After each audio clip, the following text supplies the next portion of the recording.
Hello friends, August 6, 2024కి సంబంధించిన current affairs వివరాలు ఈ వీడియోలో చూసుకుందాం.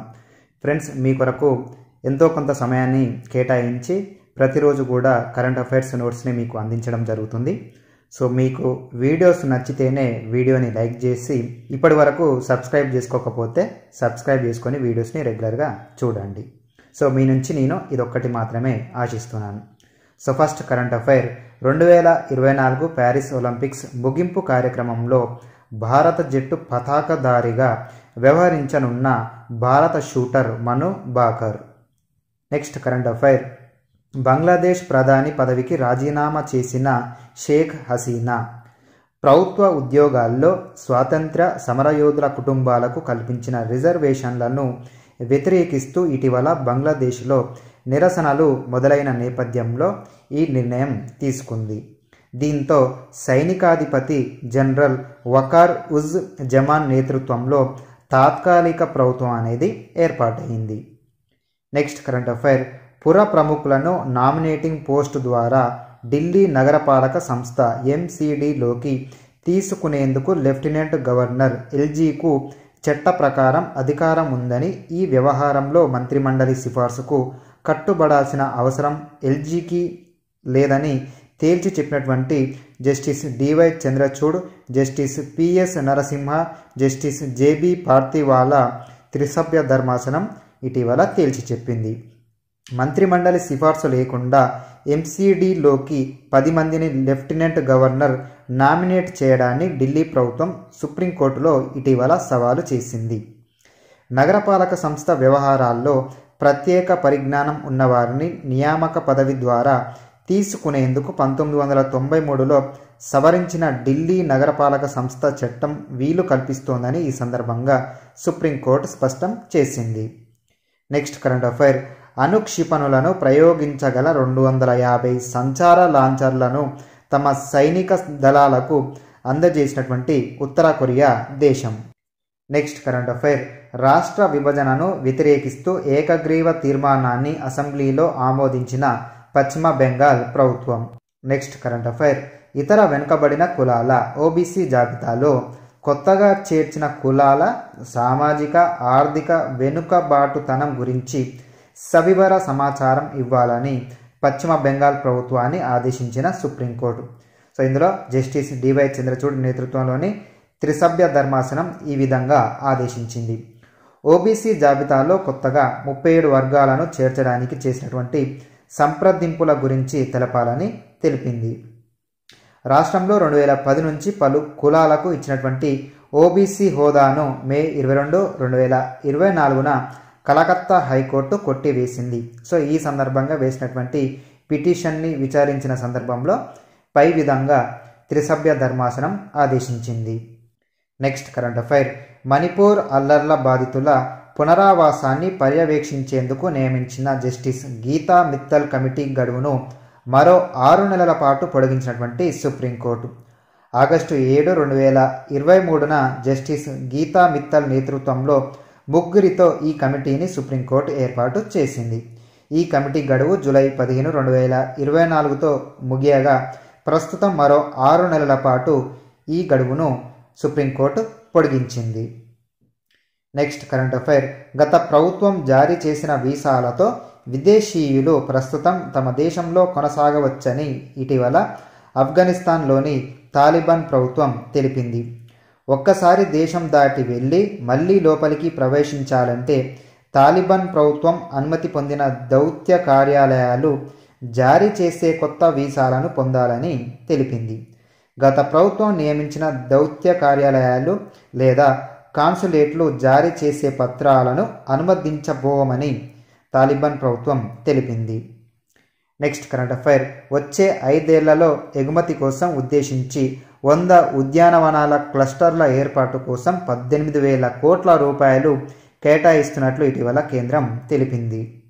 నెక్స్ట్ కరెంట్ అఫైర్, వంట నూనెల దిగుమతి వ్యయం తగ్గించుకోవడంతో పాటు దేశీయంగా నూనె గింజల దిగుబడి పెంచేందుకు 6,800 కోట్ల రూపాయలను ఆయిల్ సీడ్ మిషన్కి కేటాయిస్తున్నట్లు వెల్లడించినటువంటి కేంద్రం. నెక్స్ట్ కరెంట్ అఫైర్, 2023-24 ఆర్థిక సంవత్సరంలో ఆరోగ్య బీమా ప్రీమియంపై 8,263 కోట్ల రూపాయల జీఎస్టీని వసూలు చేసినటువంటి కేంద్రం. అలాగే హెల్త్ రీఇన్సూరెన్స్ ప్రీమియంపై జీఎస్టీతో 1,484.36 కోట్ల రూపాయలు ప్రభుత్వానికి వచ్చింది. Next current affair. మితవాద గ్రూపుల వలస వ్యతిరేక ఆందోళనల నేపథ్యంలో మంత్రులు, పోలీసు అధిపతులతో అత్యవసర కేబినెట్ ఆఫీస్ బ్రీఫింగ్ రూమ్ ఏ కోబ్రా సమావేశం నిర్వహించినటువంటి బ్రిటన్ ప్రధాని Keir Starmer. Next current affair.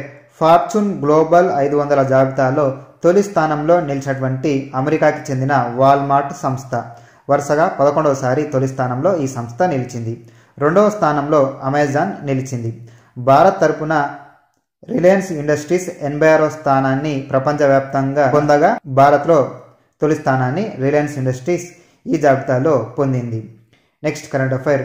ప్రధానమంత్రి ఆవాస్ యోజన అర్బన్ PMAYU కింద తెలంగాణకు 2,50,084 ఇళ్లు కేటాయించగా వాటిలో 2,44,219 గృహాల నిర్మాణాలు ప్రారంభమయ్యాయని కేంద్రం తెలిపింది. ఇప్పటి వరకు 2,24,679 ఇళ్ల నిర్మాణాలు పూర్తయినట్లు కేంద్రం తెలిపింది. ఈ పథకం కింద రాష్ట్రానికి కేటాయించినటువంటి 4,475 కోట్ల రూపాయలలో 3,718 కోట్ల రూపాయలు విడుదల చేసినట్లు కేంద్రం తెలిపింది. Next current affair. ఆంధ్రప్రదేశ్ విభజన చట్టంలోని నిబంధనల ప్రకారం తెలంగాణలోని వెనుకబడిన 9 ఉమ్మడి జిల్లాల అభివృద్ధికి 2016-2021 మధ్య 5 ఏళ్ల కాలంలో 2,250 కోట్ల రూపాయలు విడుదల చేసినట్లు కేంద్రం తెలిపింది. Next current affair. ఇంగ్లాండ్ మాజీ బ్యాటర్ గ్రాహం థోర్ప్ ఇటీవల మృతి చెందారు. వీరు గతంలో 2022లో ఆఫ్ఘనిస్తాన్ జట్టు కోచ్గా నియమితులు అయినా కానీ అనారోగ్య కారణాల వల్ల ఆ బాధ్యతలను చేపట్టలేదు. Next current affair. గగనతలం నుంచి గగనతలంలోకి ప్రయోగించే 200 అస్త్ర మార్క్ క్షిపణులను తయారు చేయడానికి DRDOకి అనుమతి ఇచ్చినటువంటి వాయుసేన ఈ క్షిపణులను పూర్తి స్వదేశీ పరిజ్ఞానంతో భారత్ డైనమిక్స్ లిమిటెడ్ BDLతో కలిసి DRDO అభివృద్ధి చేస్తుంది. Next current affair. తెలంగాణ ప్రభుత్వం ఏర్పాటు చేసిన యంగ్ ఇండియా స్కిల్ యూనివర్సిటీకి చైర్మన్గా వ్యవహరించనున్న మహీంద్రా గ్రూప్ సంస్థల అధినేత Anand Mahindra. Next current affair. వచ్చే 5 ఏళ్లలో V-Hubలో 42 కోట్ల రూపాయల పెట్టుబడులు పెట్టేందుకు తెలంగాణతో ఒప్పందం చేసుకున్న అమెరికాకి చెందిన వాల్ష్ కర్రా హోల్డింగ్స్ సంస్థ రాష్ట్రంలో నెలకొల్పే స్టార్టప్లలో దాదాపు 839 కోట్ల రూపాయలను కూడా పెట్టుబడులు పెట్టనున్నట్లు కూడా ఈ సంస్థ తెలిపింది. ఇక్కడ V-Hub CEO ఎవరంటే Sita Palla Cholla. Next current affair. Mulugu మండలం అబ్బాపూర్ గ్రామంలో స్వచ్ఛదనం పచ్చదనం అనే కార్యక్రమాన్ని ప్రారంభించినటువంటి తెలంగాణ రాష్ట్ర పంచాయతీరాజ్ గ్రామీణాభివృద్ధి శాఖల మంత్రి సీతక్క. సో ఇక్కడ ఈ స్వచ్ఛదనం పచ్చదనం అనే కార్యక్రమం ఆగస్టు 5, 2024 నుంచి ఆగస్టు 9, 2024 వరకు 5 రోజుల పాటు జరగనుంది. Next current affair. తెలంగాణలో 10 లక్షల చదరపు అడుగుల స్థలంలో కొత్త సెంటర్ను నెలకొల్పనున్నట్లు ఇటీవల కాగ్నిజెంట్ కంపెనీ తెలిపింది. Next current affair. కోచింగ్ సెంటర్లు చావు గదుల్లా తయారయ్యాయని ఇటీవల సుప్రీంకోర్టు పేర్కొంది. జస్టిస్ సూర్యకాంత్ మరియు జస్టిస్ ఉజ్జల్ భూయాన్తో కూడినటువంటి ధర్మాసనం ఈ విధంగా పేర్కొంది. భారీ వర్షాలతో జూలై 27, 2024న ఢిల్లీలోని Rau's IAS studies circle basement గ్రంథాలయంలో 3 సివిల్స్ అభ్యర్థులు నీట మునిగి మరణించారు. సో దీనికి సంబంధించినటువంటి కేసులో భాగంగా ఈ విధంగా సుప్రీంకోర్టు స్పందించింది. సో ఫ్రెండ్స్, ఇవి ఆగస్టు 6, 2024కి సంబంధించిన కొన్ని ముఖ్యమైనటువంటి కరెంట్ అఫైర్స్ వివరాలు. మీకు ఈ వీడియో నచ్చితే వీడియోని లైక్ చేసి మీ ఫ్రెండ్స్కి వీడియోని షేర్ చేయండి.